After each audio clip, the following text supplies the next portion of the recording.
An American aviation legend once called central Minnesota home.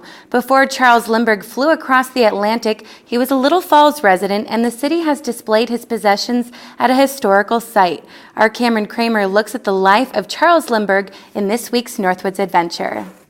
We just did a collection survey, and we have about 4,000 artifacts on site that belong to the Lindbergh family or were used at that time period. The Charles Lindbergh Historical Site isn't lacking on details. The museum holds artifacts from every facet of one of the most famous faces in aviation. Charles Lindbergh had many areas of accomplishments in his life, but the one that he's the most known for is he flew nonstop solo across the Atlantic Ocean in 1927. He was the first person to do that. There are plenty of mementos from his record-breaking flight.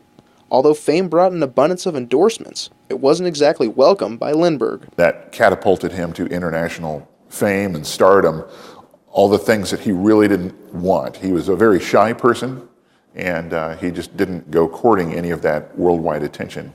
The museum features plenty of exhibits from Lindbergh's early life as a child growing up in Little Falls. We have, really personal things, his toys, his rifle that he received when he was 7. From a well-used baseball glove to a replica of his bedroom window, the walls are lined with memories. There are plenty of artifacts from Lindbergh's flying days, but perhaps none are as big as this full-scale replica of the Spirit of St. Louis. The massive replica lets visitors feel what it was like to pilot the plane, although Lindbergh had to sit in it for 33 straight hours.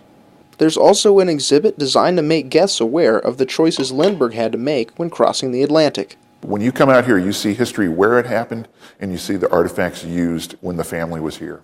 In his later years, Lindbergh went on to become an inventor. He helped Dr. Alexis Carrel develop the heart perfusion pump, which basically the technology is still used today, where it keeps vital fluids and blood circulating through a patient's body during open heart surgery. A transatlantic flight and saving lives. Just another day for the man they called Lucky Lindy. For this week's Northwoods Adventure, Cameron Kramer, Lakeland News.